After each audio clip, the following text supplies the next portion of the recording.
जरांगे पाटील यांनी मुंबईला जाऊन अखेर आरक्षण मिळवून दिलं आणि त्या आरक्षणाच्या घोषणेनंतर आपण बघतोय की माथुरीमध्ये मी सध्या आहे आणि माथुरीमध्ये अशा प्रकारचा जल्लोष केला जातोय।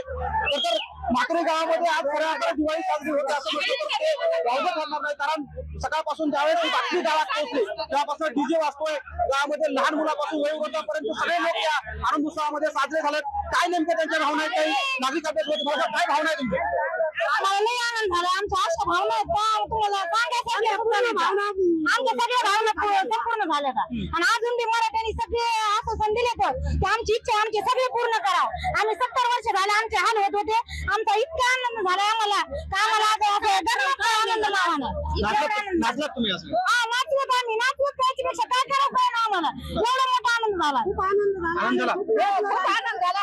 आम्हाला वाटतं आमचं शरीरच नाही आज, आम्ही नाही इथंच वाटतं आज कुठं गेलो की सगळे लोक सगळेजण खूप आनंद आहे आणि आमच्या सगळ्या महिलांना एवढा आनंद झाला की आमच्या मनोज दादा निवडून आलेले आहेत आणि याच्यामध्ये तुम्हाला सांगते मराठ्यांचा एवढा जल्लोष होत आहे। आमच्या सगळ्या महिला मंडळी सगळे दिवाळी साजरी केल्यासारखं करत आणि काल आम्हाला प्रजासत्ताक दिन असं आमचा 27 जानेवारी प्रजासत्ताक दिन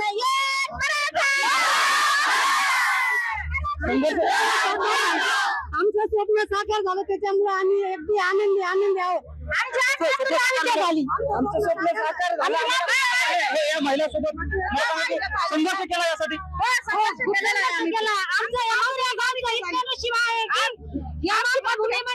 रामा येऊन गेले, तुम्हाला सांगते इथं भगवान गड इथं सर्व गेले की त्यांनी आम्हाला पवित्र केलं आहे।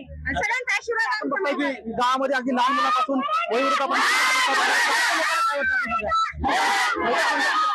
किती संघर्ष केला, आरक्षणासाठी संघर्ष किती झाला? खूप संघर्ष केलाय, आज इतका आनंद झालाय, खूप आनंद झालाय, आनंद सगळ्यांनाच मावत नाही, इतका आनंद झालाय। आनंद उत्सव साजरा केला जातोय, माझ्या मागे डीजे वाजतोय आणि ही जी मिरवणूक काढली जाते ती मराठा आरक्षणाची विजयाची मिरवणूक ही मनोज जरांगे पाटील यांच्या मूळ गावी माथुरीमध्ये काढली जाते। गोविंद शेळके, एबीपी माझा, माथुरी, बीड।